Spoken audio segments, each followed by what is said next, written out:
আসসালামু আলাইকুম সবাইকে। কেমন আছেন সবাই? আশা করছি আল্লাহ তাআলার অশেষ রহমতে সবাই অনেক ভালো আছেন। আমরাও আপনাদের দোয়ায় ও ভালোবাসায় আলহামদুলিল্লাহ অনেক ভালো আছি। আপনাদের ভাইয়া বাজার থেকে 5টা দেশি মুরগি নিয়ে এসেছে। মুরগিগুলো খাঁচা সহ বিক্রি করে দিছে।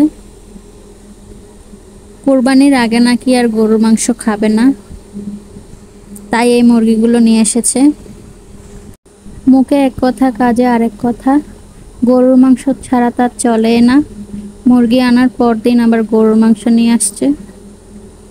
যাই হোক, এখন মুরগিগুলো আমি একে একে নিয়ে দিতেছি আমাদের দারোয়ান আঙ্কেলকে। উনি মুরগিগুলো একে একে কেটে দেবে। সব মুরগিগুলো আমার একে একে নেওয়া হয়ে গেছে। এই বাকি 3টা আমি নিয়ে যাইতেছি। প্রথম 2টা দিয়ে আসছি ওনাকে, বাকি 3টা নিয়ে যাইতেছি। মুরগি দেখে আমার বাবাগুলোর রিয়াকশন দেখুন। তারা তো মুরগিগুলো দেখে একটু একটু ভয়ও পাইতেছে, আবার এনজয়ও করতেছে।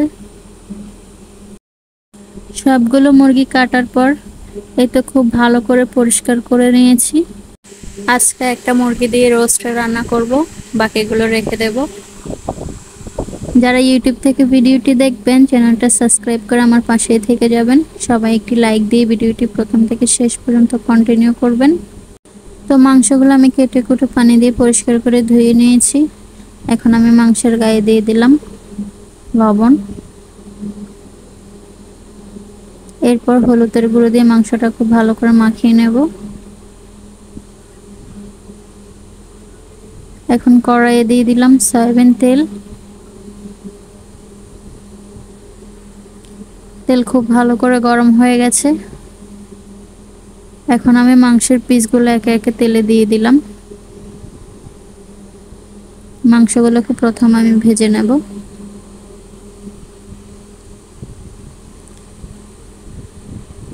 মাংসগুলো আমার ভাজা হয়ে গেছে। এখন আমি রান্না করব, তো সাথেই থাকুন কিভাবে রান্না করি। রান্নার জন্য কড়াইয়ে সয়াবিন তেল দিয়ে দিলাম। তেল গরম হওয়ার পর পেঁয়াজ বাটা দিয়ে দিলাম। পেঁয়াজ বাটাগুলো একটু নেড়ে ছেড়ে দেব।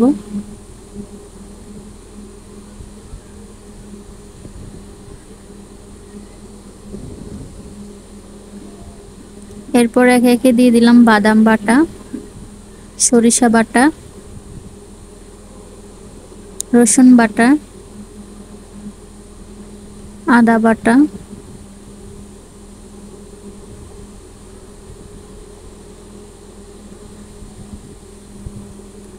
হলুদের গুঁড়ো,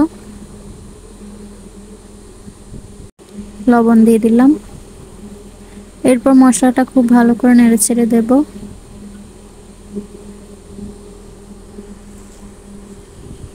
মশলাটা খুব ভালো করে নেড়ে ছেড়ে দেওয়ার পর মুরগির রোস্ট প্যাকেট মশলা দিয়ে দিলাম।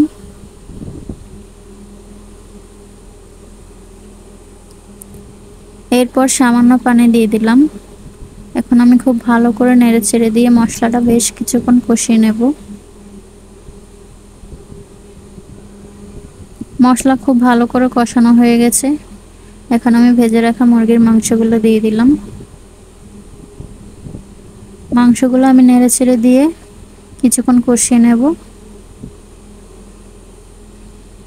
মুরগির রোস্টের এই ঝোলটা দিয়ে 1 প্লেট ভাত নিমিশিয়ে খাওয়া যাবে। রোস্টের এই ঝোলটা আমার কাছে ভীষণ ভালো লাগে খেতে। মুরগিগুলো খুব ভালো করে কষানো হয়ে গেছে। এখন আমি গরুর দুধ দিয়ে দিলাম, সাথে সামান্য পানি দিয়ে দিলাম। এই পানিতেই রান্না হয়ে যাবে। এখন ভালো করে নেড়ে ছেড়ে ঢাকনা দিয়ে ঢেকে বেশ কিছুক্ষণ রান্না করে নেব।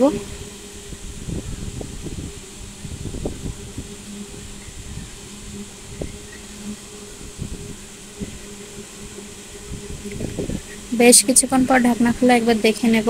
খুবই সুন্দর একটা গন্ধ বেরোচ্ছে। মুরগির রোস্ট রান্না হয়ে গেছে। এখন আমি নামিয়ে পরিবেশন করে নেব।